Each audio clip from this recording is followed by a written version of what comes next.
जय हिंद dear student. Numerical है साउंड चैप्टर से। इन फिगर 7.23 ये A and B represent the displacement distance graph for the two sound wave when they pass through in air. बड़ी important बात है, यहाँ पर इस बात को नोट करो आप। एयर में दोनों एयर में अगर चल रहे हैं तो इसका मतलब इनका मीडियम सेम है। अगर इनका मीडियम सेम है बेटा, तो फिर ये सेम स्पीड से चल रहे होंगे, तो कह रहे what is the relation between their. क्या रिलेशन बताना है वेलोसिटी के बीच में।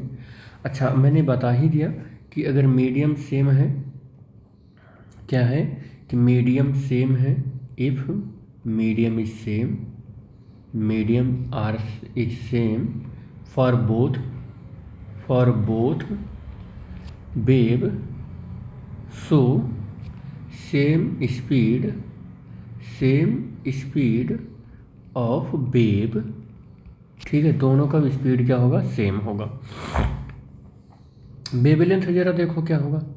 तो देखो वेवलेंथ जो होता है 2x तक चल गया है, और 2x तक देखो एक वेव हो गया तो यहाँ पर लैम्डा हो गया, ये लैम्डा हो गया, दो वेव हो गया फिर लैम्डा हुआ, थर्ड वेव हुआ फिर लैम्डा हुआ, तो 2x का डिस्टेंस 3 लैम्डा चल रहा है। इसके लिए ज़रा देखो, एक वेव हुआ तो लैम्डा बी हुआ, ये लैम्डा ए कर लो, दो वेव हुआ तो ये 2x डिस्टेंस कितने में चल रहा है, 2 lambda B.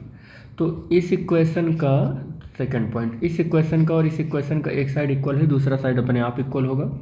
3 lambda A is equal to 2 lambda B, और lambda A upon lambda B is equal to कितना हो जाएगा, 2/3।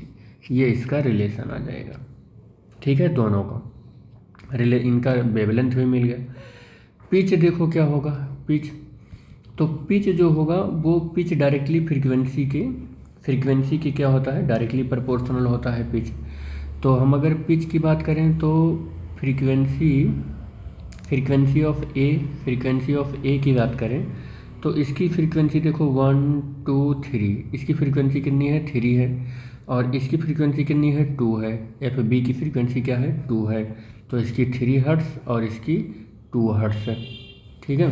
तो 3 और 2 हर्ट्स आप ऐसे नोट कर सकते हैं या लिख सकते हैं। और फिर आप इसका रेशियो निकाल लें, रेशियो निकालेंगे तो क्या हो जाएगा, ये आ जाएगा F A ratio F B is equal to 3:2 आ जाएगा। कितना आ जाएगा, 3:2 आ जाएगा।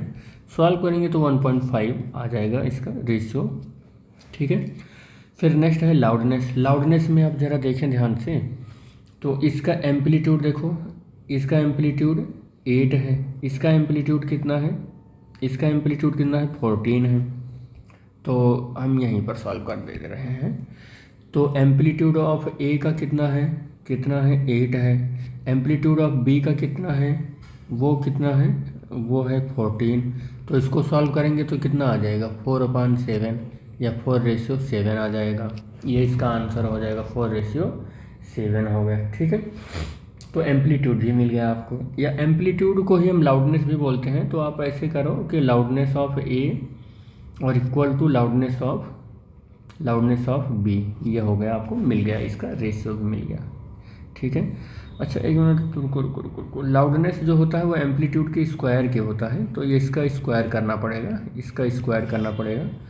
तो आपको ये कितना मिलेगा, 16 और 49 का रेशियो मिलेगा। अब अगर लाउडनेस मिल गया आपको, सारा मिल गया, चलो आगे। How do they differ in the quality. तो क्वालिटी दोनों की सेम है, क्योंकि ये भी साइन वेव है, ये भी साइन वेव है, तो दोनों की क्वालिटी सेम है। क्वालिटी क्या है, दोनों की सेम है, because of both are in sine wave, ठीक है बेटा।